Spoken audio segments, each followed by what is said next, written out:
दोस्तों, दुनिया में ऐसी बहुत सी जगह है और बहुत से प्रांत हैं जिनके बारे में शायद हम और आप जानते भी नहीं हैं। तो चलिए आज हम आपको ऐसी ही एक खास जगह से रूबरू करवाते हैं। दोस्तों, वैसे तो दुनिया भर की भीड़ से दूर बसा हुआ एक पारंपरिक गांव है जिसे देखने के बाद लाखों लोगों को अपनी आंखों में मानो सुकून महसूस होने लगती है।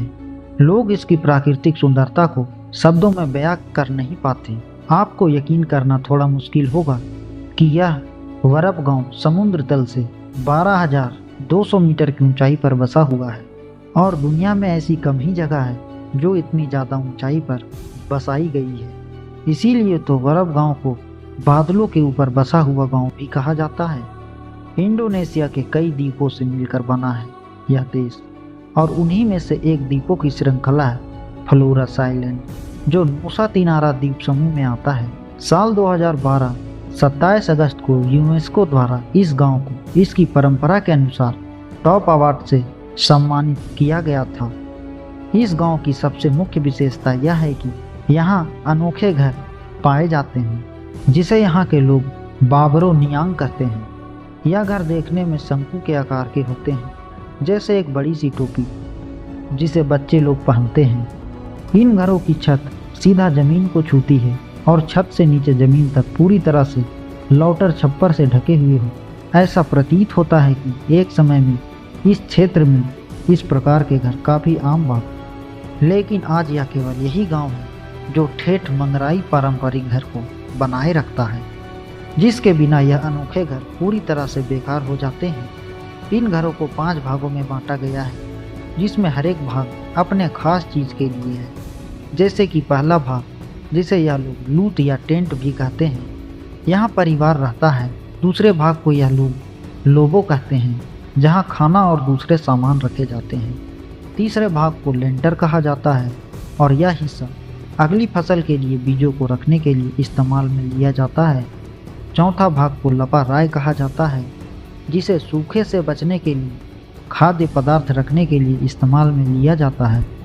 और आखिरी में 5वां और घर का सबसे ऊपरी भाग होता है, जिसे कांग कोड़े कहा जाता है। यह लोग इस भाग को सबसे पवित्र मानते हैं और यहाँ अपने पूर्वजों को प्रसाद चढ़ाते हैं। दोस्तों, इस वरप गांव में केवल 7 घर ही हैं। इसके अलावा एक घर और है जहाँ गांव के सभी लोग अपने अपने त्यौहार, समारोह और अनुष्ठान के लिए जमा होते हैं। कैथोलिक धर्म को मानने वाले लोग यहाँ रहते हैं, लेकिन कुछ परिवार पुरानी मान्यताओं को भी अपनाते हैं। इस घर में ऐतिहासिक ढोल रखे गए हैं जो सैकड़ों साल पुराने हैं।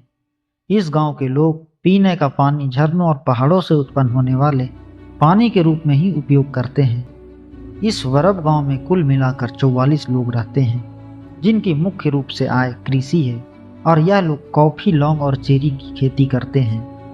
इस गांव की महिलाएं इन कामों में पूरी तरह से सहयोग करती हैं।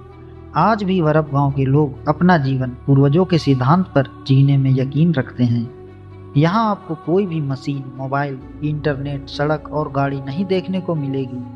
आज भी लोग सैकड़ों साल पहले के तरीकों को अपनाते हुए प्रकृति के सहारे ही जीते हैं। गांव के लोग मक्का और कसावा खाना पसंद करते हैं, लेकिन गांव के आसपास वे कॉफ़ी, वैनिला और दालचीनी के पौधे भी लगाते हैं, जिन्हें वे लगभग 15 किलोमीटर दूर स्थित बाज़ारों में बेचते हैं। गांव से दूर, हालांकि हाल ही में वरप अंतर्राष्ट्रीय एक टूरिज्म उत्साही लोगों के लिए एक पर्यटन स्थल के रूप में लोकप्रियता में बढ़ गया है और इससे गांव के आर्थिक कल्याण में काफ़ी वृद्धि भी हुई है।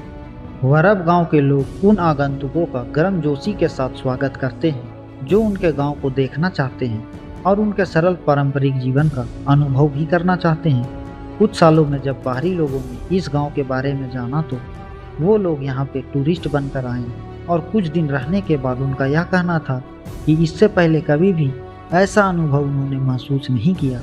शांति और प्राकृतिक सुंदरता के एहसास इससे बेहतर कहीं और हो ही नहीं सकता। यहाँ के लोग काफ़ी मिलनसार होते हैं और बाहर के लोगों का एक अलग दुनिया का एहसास कराने में साथ भी देते हैं। अब अगर आप कभी इंडोनेशिया के सफ़र पर निकलिएगा तो इस वरप विलेज को विजिट करना नहीं भूलिएगा। आपको ऐसी जगह, ऐसी परंपरा, ऐसे घर और इस तरह के लोग पहले कभी देखने को नहीं मिले होंगे। आपको जानकर हैरानी होगी कि इस गांव में मुख्य रूप से केवल 7 घर ही हैं।